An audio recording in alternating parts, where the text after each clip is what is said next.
चीनी की कीमत में एक बार फिर इजाफा हो गया है। एक हफ्ते के दौरान होलसेल में चीनी 10 रुपए तक महंगी हो गई, जबकि चीनी की 100 किलो की बोरी की कीमत में 1000 रुपए इजाफे से 10,800 रुपए तक पहुंच गई है। वसीम इफ्तिखार से जानते हैं। वसीम इफ्तिखार, बताइएगा।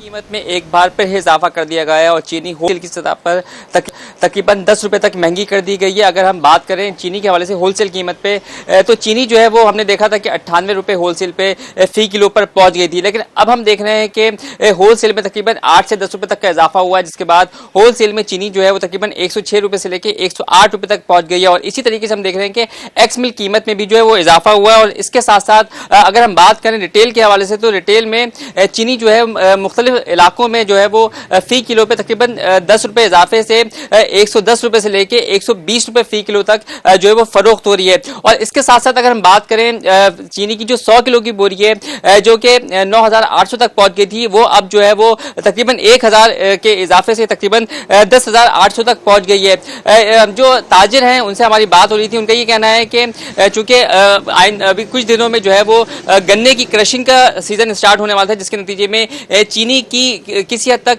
कीमत में जो है वो कमी वाक़ई हुई थी, ताहम ज़ख़ीरा अंदोज़ जो है वो मुनाफा खो रहे हैं, वो सरगर्म हो गए और उन्होंने जो है वो चीनी की ज़ख़ीरा अंदोज़ी जो है वो शुरू कर दी है।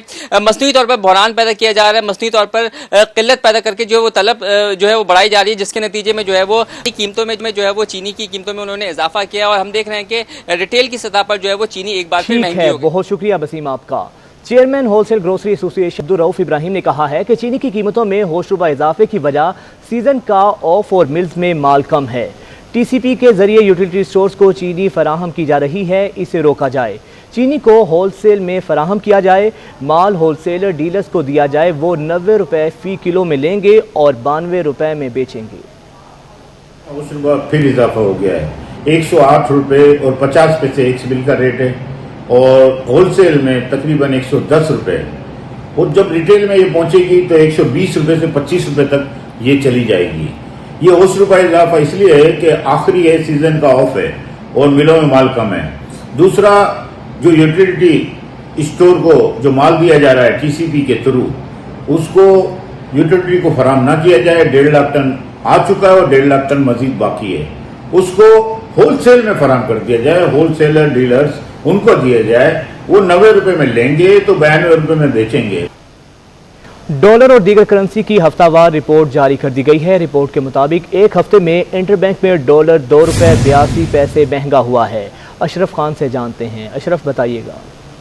के दौरान देखा जाए तो रुपए पर दबाव देखा गया है। बड़ी वजह यह है कि स्टेट बैंक को 1 अरब 64 करोड़ डॉलर की बड़ी अदायगी की गई है, जिसकी वजह से रुपया दबाव के शिकार रहा है। एक हफ्ते में इंटरबैंक में डॉलर 171 का 18 पैसे से महंगा होकर 174 रुपए की बुलंद तरीन सतह पर बंद हुआ है। और साथ ही देखा जाए कि IMF के साथ पाकिस्तान के जो मुज़ाकरात जारी हैं उससे भी रुपया दबाव का शिकार है, माहिरीन का कहना है। और 5.5 माह में डॉलर अब तक देखा जाए तो 12.5% के करीब जो है महंगा हो चुका है। 7 मई 2021 को इंटरबैंक में डॉलर 52 रुपए 28 पैसे पे था। इंटरबैंक के बाद ओपन मार्केट में डॉलर जो है महंगा हुआ। एक हफ्ते में ओपन मार्केट में डॉलर 2.5 रुपए महंगा होकर 174 रुपए 30 पैसे में पहुंच गया है, जबकि यूरो की बात करें तो 3 रुपए 20 पैसे महंगा होकर 202 रुपए 20 पैसे का हो गया। और एक हफ्ते में बरतानवी पाउंड 3 रुपए 10 पैसे महंगा होकर 239 रुपए 10 पैसे पे पहुंच गया। और एक हफ्ते में भारतीय धर्म जो है 1 रुपए 55 पैसे महंगा हुआ है और 49 पैसे पर ट्रेड कर रहा है। और साथ ही सऊदी रियाल 2 रुपए महंगा होकर 47 रुपए 70 पैसे की बुलंद तरीन सतह पर पहुंच गया है। ठीक है, बहुत शुक्रिया अशरफ खान आपका। गवर्नर हाउस में सीरत खातमुल नबीयीन सल्लल्लाहु अलैहि वसल्लम कॉन्फ्रेंस में शरीक अवाम के सब्र का पैमाना लबरेज हो गया। खाना खुलने से पहले ही शहरियों ने खाने की जगह पर यलगार कर दी, जबकि गवर्नर हाउस इंतजामिया मुकम्मल गायब दिखाई दी। गवर्नर हाउस में सीरत खातमुल नबीयीन सल्लल्लाहु अलैहि वसल्लम कॉन्फ्रेंस में शरीक अवाम के सब्र का पैमाना लबरेज हो गया। खाना खुलने से पहले ही शहरियों ने खाने की जगह पर यलगार कर दी। गवर्नर हाउस इंतजामिया मुकम्मल गायब दिखाई दी।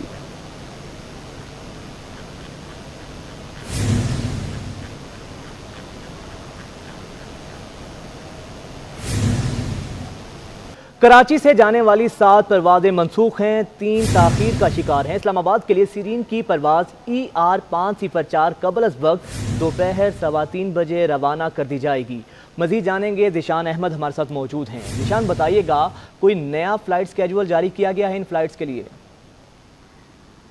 जी देखिए, सिविल एविएशन की जानिब से तकरीबन 5-6 रोज गुजर चुके हैं। एक नोटिस से जारी किया गया था एयरलाइंस को कि अपनी फ्लाइटें जो है वो कैंसिल ना की जाए बगैर किसी वजह के, और अगर वजह हो तो सिविल एविएशन जो है वो उसके लिए परमिशन देगी।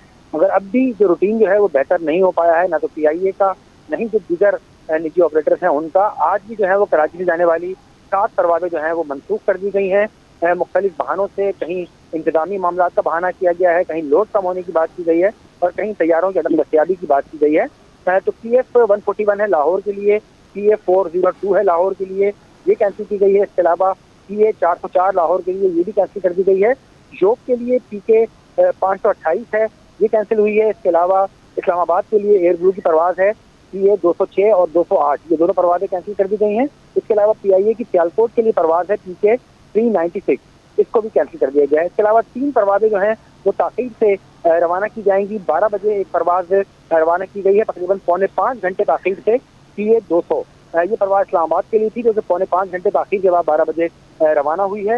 इसके बाद PK 368 है, ये तकरीबन आधा घंटा लेट हुई है। 1:45 बजे परवाज जो है ये इस्लामाबाद रवाना कर दी जाएगी। इसके अलावा PK 352 है, इसमें 1.5 घंटे की ताखीर है, शाम 5 बजे कोयटा के लिए रवाना होगी। इसके अलावा सीरीन एयरवेज की एक परवाज है, इसे जो है वो इंतजामी मामला के बाद कबल अज़ वक्त रवाना कर दिया जाएगा। 3:15 बजे 3.25 घंटे कबल अज़ वक्त की परवाज रवाना हो जाएगी। ठीक है, बहुत शुक्रिया दिशान अहमद आपका। DG रेंजर सिंध ने इकरा यूनिवर्सिटी का दौरा किया है। दौरा physical education, health and sports के मौके पर किया गया। मेजर जनरल हसन इफ्तिखार का कहना था कि इदारों में मनशियात के सद्दे बाब के लिए कोशां हैं। मजीद अहवाल जानते हैं सऊद बिन मुर्तदा से। सऊद, बताइएगा। जी बिल्कुल, देखिए DG ranger Sindh major general Hasan Iftikhar ने इकरा यूनिवर्सिटी का दौरा जो है physical education, health and sports के मौके पर किया। इस पर दौरे के मौके पर उनका कहना था कि नौजवान और तलबा जो है हमारा अहम असास है, और नौजवान आलमी मैदान में आगे बढ़कर मुल्क की तरक्की और खुशहाली में अहम किरदार अदा करें, ताकि हमारी आने वाली नस्लें जो है दौरे जदीद के तकाज़े से हम आंग हो सकें। इदारों में मंशात से मुतल्लिक उन्नत का कहना था कि सूरत-ए-बाब के लिए कोशिशें की जा रही है, और आवाम से इसी ताउन की अपील और ख्वाह है जो उन्होंने दहशतगर्दी की जंग में रेंजर्स के साथ ताउन किया। जबकि DG रेंजर्स ने खेलों में नुमायां कारकर्दगी रखने वालों में शील्ड्स भी तकसीम। ठीक है, बहुत शुक्रिया आपका।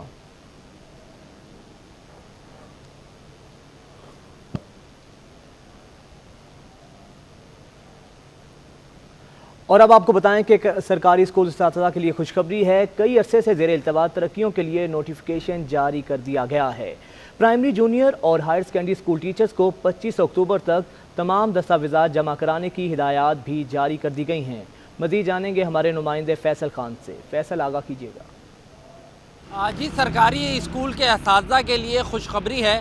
जो प्राइमरी स्कूल टीचर हैं, जूनियर स्कूल टीचर हैं और हायर सेकेंडरी स्कूल टीचर्स हैं, उसके हवाले से महकमा तालीम ने अब अहकामात जारी किए हैं कि इनको अगर जो है इनकी जो DPC कई अरसे से ज़ेर इल्तिवा थी, कई अरसे से जो है टीचर्स इस चीज़ का इंतज़ार कर रहे थे कि उनकी प्रमोशन हो, अब उसके लिए बाकायदा नोटिफिकेशन जारी कर दिया गया है। महकमा तालीम की जानिब से तमाम मुताल्लिका अफसरान को हिदायत जारी की गई हैं कि जितने भी PST, JST और हायर सेकेंडरी स्कूल टीचर्स हैं, उनकी सीनियरिटी लिस्ट, उनके तमाम डॉक्यूमेंट्स को जो है तरतीब देकर मुताल्लिका अफसरान जो है 25 अक्टूबर तक जो है वो जमा कराएं, ताकि इनकी DPC हो सके। ये DPC का मुतालबा सरकारी स्कूल के असातिज़ा की जानिब से काफ़ी अरसे से किया जा रहा था, क्योंकि ये काफ़ी अरसे से इल्तिवा का शिकार थी। अब महकमा तालीम की जानिब से इसका बाकायदा नोटिफिकेशन जारी किया गया है और कहा गया है कि 25 तारीख तक जो असातिज़ा तरक्की चाहते हैं, DPC चाहते हैं कि DPC उनकी हो, तो वो जल्द से जल्द अपने तमाम तर डॉक्यूमेंट मुताल्लिका अफसरान को दे दें, ताकि उसकी जांच पड़ताल की जा सके और फिर सीनियरिटी लिस्ट के हवाले से उनकी जो है तरतीब की जा सके, और फिर जो जूनियर स्कूल टीचर हैं, प्राइमरी स्कूल टीचर हैं और हायर सेकेंडरी स्कूल टीचर हैं, उनको तरक्की दी जा सके। ठीक है, बहुत शुक्रिया। महकमा तालीम सिंध ने जाली भर्ती के इल्ज़ाम में मुअत्तल किए गए मुलाजमीन के खिलाफ इंक्वायरी कमेटी कायम कर दी है। मुलाजमीन को 25 से 29 अक्टूबर तक अपने दस्तावेज़ात जमा कराने की हिदायत की गई हैं। इंक्वायरी कमेटी दोबारा मुलाजमीन के मुस्तकबिल का फैसला करेगी। एहसन चांडियों से जानते हैं। एहसन, आगाह कीजिएगा। देखिए, महकमा तालीम सिंध की जानिब से जो जाली भर्ती के इल्ज़ाम में मुअत्तल किए गए थे अफसरान और मुलाजमीन की जो है वो सुनवाई नहीं हो रही थी, ये कहना है मुलाजमीन का। मुलाजमीन के मुताबिक 2014 में उनको मुअत्तल कर दिया गया था, कोई भी उनको सहूलियात नहीं दी जा रही थी और उनको एक तरफ फैसला करके नहीं किया जा रहा था कि वो डिपार्टमेंट में नौकरी कर रहे हैं या नहीं कर रहे हैं। तब से वो घर बैठे हुए थे। मुलाजमीन की जानिब से जो है वो इल्तिजा की गई थी एजुकेशन डिपार्टमेंट।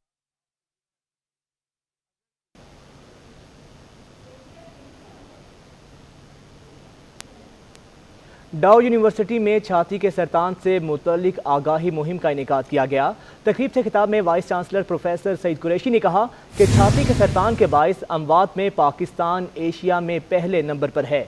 पाकिस्तान में हर साल मरज में मुब्तला 40,000 ख़वातीन जान की बाजी हार जाती हैं।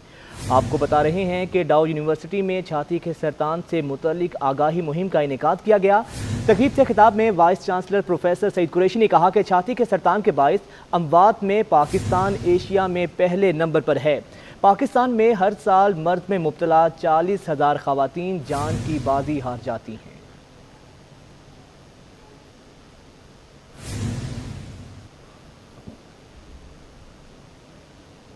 पाक भारत मार्ग का सबके दिल की धड़कनें तेज। ऐसे में माहिर निशानाबाज खिलाड़ी भी पाक भारत मार्के के लिए बेताब हैं। सबका कहना है कि पाकिस्तान इस मार्के में फतहयाब होगा। कौमी शूटर टीम के साथ इस वक्त हमारे नुमाइंदे महमूद रियाज मौजूद हैं। महमूद रियाज, बताइएगा।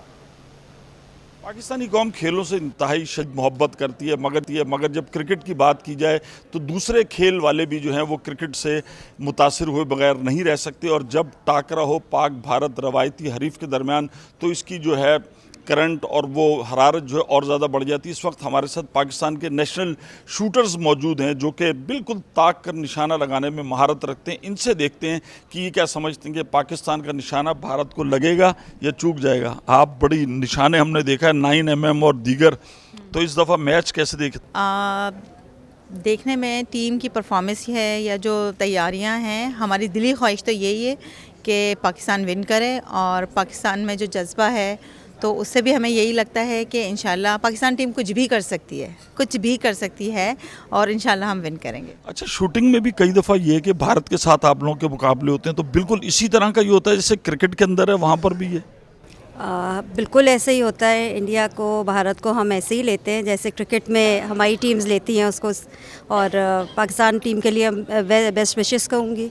और ये कि बहुत अनप्रेडिक्टेबल टीम है और पाकिस्तानी बहुत अनप्रेडिक्टेबल है, तो हम इंशाल्लाह कुछ भी कर सकेंगे। यकीनन पाकिस्तान और भारत के दरमियान किसी भी खेल की तरह अगर क्रिकेट का खेल हो तो वो भी एक खेल होता है और उसको बिल्कुल स्पोर्ट्समैन स्पिरिट की तरह खेला जाए। मगर क्या करें, अवाम है और अवाम जब देखती है कि क्रिकेट के अंदर पाक भारत आमने सामने तो उनके जज्बात ज़रा मुख्तलिफ होते हैं। तो कौमी टीम के लिए भी यही मैसेज है कि पूरी कौम उनके लिए दुआ गो है। अब उन्होंने 100% देना है और रवायती हरीफ भारत को पहले ही मैच करना है। जी ठीक है, बहुत शुक्रिया आपका।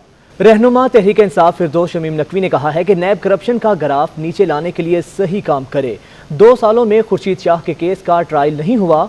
तहरीक इंसाफ ने नैब की कार्रवाइयों में कभी मुदाखलत नहीं की। अगर PTI के लोग भी करप्शन कर रहे हैं तो करवाई जाए। कल ये खबर सुन के मेरे तो होश उड़ गए कि खुर्शीद शाह साहब को, जिनको 2 साल से रखा हुआ था नैब, जिनके बारे में नैब कहती थी कि वो दिन लाइनमैन थे और लाइनमैन से वो खरबपति हो गए, जिनके ऊपर JITs भी बनी और JITs भी भरी ना उनकी ट्रायल शुरू हुई 2 साल में, ना उनकी जो है उनके खिलाफ मुकदमा कायम हुआ 2 साल में। लेकिन हिसाब तो 2 साल क्यों रखा? और हम आप पूछती है कि भाई आज तक तुम्हारे पाकिस्तान में सियासतदान मशहूर है करप्शन के लिए, बड़े बड़े अफसरान मशहूर है करप्शन के लिए। इन लोगों को कन्विक्शन कब होगी? इन चोरों को कब कन्विक्शन होगी? मुल्क में करप्शन बढ़ रही है। आपका काम है नैब, नेशनल अकाउंटेबिलिटी ब्यूरो। अगर आप सही काम कर रहे हो तो करप्शन का ग्राफ नीचे क्यों नहीं आ रहा? मुझे इसका जवाब चाहिए। सुप्रीम कोर्ट बार एसोसिएशन के सालाना इंतखाबात की सरगर्मियां अरूज पर पहुंच गई। सरदार अब्दुल लतीफ खोसा और हमाद अकबर वलाना के एजाज़ में इशाया आज होगा। सरदार अब्दुल लतीफ खोसा सुप्रीम कोर्ट बार के सदर, जबकि Hammad Akbar supreme court bar के सेक्रेटरी के ओहदे के उम्मीदवार हैं। सुप्रीम कोर्ट बार एसोसिएशन के सालाना इंतखाबात 28 अक्टूबर को होंगे। मजीद जानते हैं बिलाल अहमद से। बिलाल अहमद, बताइएगा।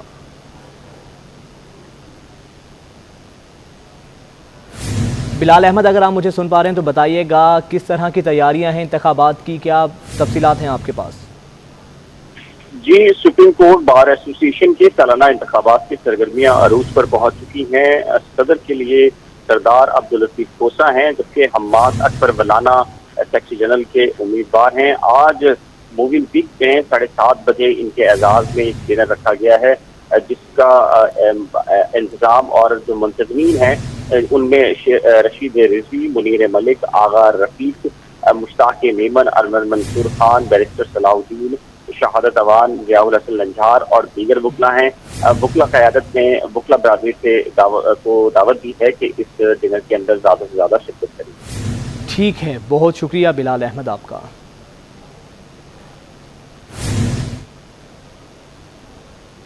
सिक्योरिटी गार्ड से 8 की बजाय 12 घंटे ड्यूटी लेने के केस में सिंध हाई कोर्ट ने स्टेट बैंक के खिलाफ all Pakistan security agency association की दरखास्त मुस्तरद कर दी है। बिलाल अहमद से तफसीलात जानते हैं। बिलाल अहमद, बताइएगा। आल पाकिस्तान सिक्योरिटी एजेंसी एसोसिएशन की जानिब से एक आइनी दरख्वास्त सिंध हाई कोर्ट में दायर की गई थी। मलिक ताहिर इकबाल एडवोकेट हैं दरख्वास्त गुजार की जानिब से, जिनकी जानिब से ये मौक़िफ़ अख्तियार किया गया था कि स्टेट बैंक ऑफ पाकिस्तान ने सिक्योरिटी गार्ड भर्ती करने से मुतल्लिक एक बिडिंग जारी किया था, जिसमें ये कहा गया था कि जो सिक्योरिटी गार्ड रखे जाएंगे उनकी ड्यूटी टाइमिंग 8 घंटे होगी। दरख्वास्त में ये मौक़िफ़ अख्तियार किया गया था कि स्टेट बैंक ऑफ पाकिस्तान एक सरकारी इदारा है, कम अज़ कम स्टेट बैंक ऑफ पाकिस्तान को 8 घंटे के बजाय 12 घंटे टाइमिंग नहीं रखनी चाहिए थी। इस हवाले से अगर कानून मौजूद नहीं है तो सूबाई असम्बली को ये हुक्म दिया जाए कि सिक्योरिटी गार्ड की टाइमिंग से मुतल्लिक भी एक कानून साजी की जाए। इस दरख्वास्त की समाअत सिंध हाई कोर्ट के चीफ जस्टिस अहमद अली शेख की सरबराही में 2 रुकनी बेंच ने की थी। ताहम दौरान समाअत स्टेट बैंक ऑफ पाकिस्तान की जानिब से अदालत को बताया गया था कि सिक्योरिटी गार्ड्स की भर्ती से मुतल्लिक बराह रास्त उनका कोई ताल्लुक नहीं है। आम तौर पे सिक्योरिटी जो कंपनियां हैं जो सिक्योरिटी गार्ड्स को रखती हैं उनकी अपने जो रूल्स हैं उसके अंदर ही 8 के बजाय 12 घंटे उनसे टाइमिंग ली जाती है, ड्यूटी करवाई जाती है। लिहाजा स्टेट बैंक ऑफ पाकिस्तान का इससे कोई बराह रास्त ताल्लुक नहीं है, जिस पर सिंध हाई कोर्ट के 2 रुकनी बेंच ने फैसला महफूज किया था और अब अदालत ने तहरीरी हुक्मनामा जारी कर दिया है, जिसके मुताबिक अदालत ने स्टेट बैंक ऑफ पाकिस्तान के मौक़िफ़ से इत्तफाक किया है और जो दरख्वास्त दायर की गई थी। ठीक है, बहुत शुक्रिया आपका। आसिम कैपरी के भाई उबैद कैपरी के खिलाफ मुकदमे में मुल्ज़िम पर फर्द जुर्म आयद नहीं की जा सकी है। इंसदाद दहशतगर्दी अदालत ने मुकदमे की समाअत 2 नवंबर के लिए मुलतवी कर दी है। आपको बताएं कि आसिम कैपरी के भाई उबैद कैपरी के खिलाफ मुकदमे में मुल्ज़िम पर फर्द जुर्म आयद नहीं की जा सकी है। इंसदाद दहशतगर्दी अदालत ने मुकदमे की समाअत 2 नवंबर तक के लिए मुलतवी कर दी है। अहम खबर आपको दे रहे हैं, आसिम कैपरी के भाई उबैद कैपरी के खिलाफ मुकदमे में मुल्ज़िम पर फर्द जुर्म आयद नहीं हो सकी है। इंसदाद दहशतगर्दी अदालत ने मुकदमे की समाअत 2 नवंबर तक के लिए मुलतवी कर दी है। पाकिस्तान स्टॉक मार्केट की हफ्तावार रिपोर्ट जारी कर दी गई है, जिसके मुताबिक एक हफ्ते में 100 इंडेक्स में 757 पॉइंट्स का रिकॉर्ड इजाफा हुआ है। अशरफ खान से जानते हैं। अशरफ, बताइएगा क्या रुझान है मार्केट का? जी, देखा जाए एक हफ्ते के दौरान मुख्तलिफ खबरों पर स्टॉक मार्केट में उतार चढ़ाव तो देखा गया, लेकिन कारोबारी हफ्ते के आखिरी रोज जो देखा जाए कि एक हफ्ते में इंडेक्स में 757 पॉइंट का नुमाया इजाफा हुआ, जिससे अंडर इंडेक्स 1.7% इजाफे से 45,578 की सतह पर बंद हुआ है। एक हफ्ते में मजमूई तौर पर 44 अरब 37 करोड़ रुपए मालियत के 1 अरब 19 करोड़ शेयर का कारोबार हुआ है। और देखा जाए एक हफ्ते में जो शेयर की कीमत बढ़ी है तो उससे सरमायाकारों को 68 अरब रुपए का फायदा हो गया और मार्केट कैपिटलाइजेशन बढ़कर 7,863 अरब पर पहुंच गई है। सबसे अहम बात ये कहा जा रहा है कि पाकिस्तान का $3.5 अरब के जो ग्लोबल बॉन्ड जारी करने का प्लान सामने आया है। रवा माली साल बॉन्ड, पांडा बॉन्ड, यूरो बॉन्ड, सकूक और ग्रीन बॉन्ड जारी करेंगे, जिससे $3.5 अरब जो है हुकूमत पाकिस्तान जो है वो लाएगी। साथ में अगस्त के जो करंट अकाउंट खसारा है अगस्त के मुकाबले सितंबर में कम हुआ है, उससे भी सरमायाकार सरगर्म हुए और साथ ही पाकिस्तान और IMF के दरमियान जारी मुज़ाकरात का स्टाफ लेवल पे जो माहे पे आगे बढ़ रहा है उससे भी पेशरफ से सरमाकार सरगर्म नजर आए। ठीक है, बहुत शुक्रिया अशरफ खान आपका।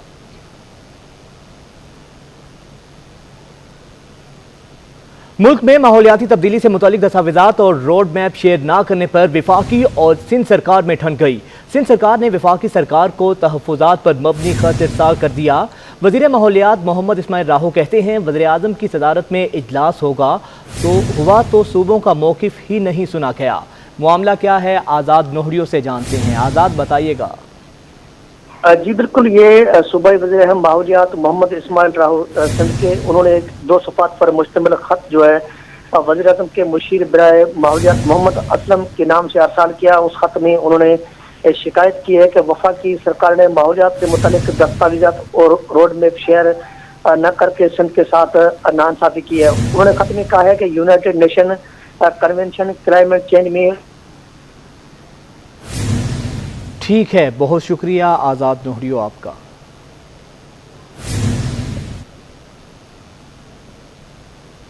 शहर कायद में हल्की समंदरी हवाओं के बायस मौसम खुशगवार है। महकमा मौसमियात के मुताबिक आज ज़्यादा से ज़्यादा दर्जा हरारत 32 से 34 डिग्री सेंटीग्रेड रहने की तवक्को है। सोलत जाफरी से जानते हैं। सोलत बताइएगा। आजमगढ़ शहर में हल्की समंदरी हवाओं के बायस मौसम इंतहाई खुशगवार हो गया है। शहर का मौजूदा दर्जा हरारत 27 डिग्री सेंटीग्रेड रिकॉर्ड किया गया है, जबकि महकमा मौसमियात के मुताबिक ज़्यादा से ज़्यादा दर्जा हरारत 34 डिग्री सेंटीग्रेड तक जा सकता है। गुज़िश्ता रात की अगर बात करें तो गुज़िश्ता रात शहर का दर्जा हरारत 20 कम से कम जो है वो 20 डिग्री सेंटीग्रेड रिकॉर्ड किया गया है, जबकि हवा में नमी का तनासब जो है वो 78% रिकॉर्ड किया गया है। जी ठीक है, बहुत शुक्रिया आपका। एहतसाब अदालत ने सिंध पुलिस में गैर कानूनी भर्तियों से मुतालिक रेफरेंस में मुल्जिमान के वकला की नए नैब ऑर्डीनेंस से मुतालिक दरख्वास्त पर प्रोसिक्यूटर से दीगर दलाइल तलब कर लिए हैं। कराची की एहतसाब अदालत के रूबरू सिंध पुलिस में गैर कानूनी भर्तियों से मुतालिक रेफरेंस की समाअत हुई। साबिक IG सिंध पुलिस गुलाम हैदर जमाली और दीगर मुल्जिमान अदालत में पेश हुए। रेफरेंस के तफ्तीशी अफसर अली रजा भी अदालत में पेश हुए। मुल्जिमान की वकील ने दरख्वास्त दायर कर दी है। वकला ने मौक़िफ़ दिया कि नए नैब ऑर्डीनेंस के बाद रेफरेंस की समाअत मुमकिन नहीं है।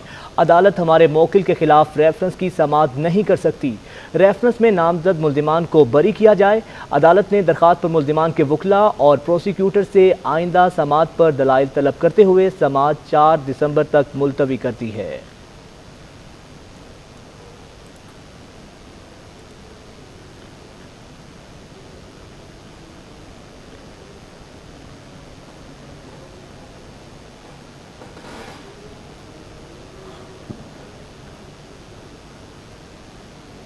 और अब आपको बताएं कि डॉलर की कदर में इजाफे के बाद मकामी मार्केट में फी तोला 1400 रुपये महंगा हो गया है, जिसके बाद एक तोला सोना 1,25,600 रुपये का हो गया। गुज़िश्ता 4 रोज़ के दौरान एक तोला सोना 7,600 रुपये महंगा हुआ। सिंध सराफा बाजार एसोसिएशन की जानिब से जारी निर्ख के मुताबिक 10 ग्राम सोना भी 112 रुपये महंगा होकर 1,07,8682 रुपये का हो गया है। आलमी बाजार में भी फी ऑन सोना $8 इजाफे के बाइस 1,793 रुपये की सतह पर आ गया। माहिरीन के मुताबिक रुपए की कदर में कमी के बाइस सरमायाकारों की जानिब से सोने की खरीदारी की जा रही है, जिसके सबब इसकी कीमतों में इजाफा हुआ है।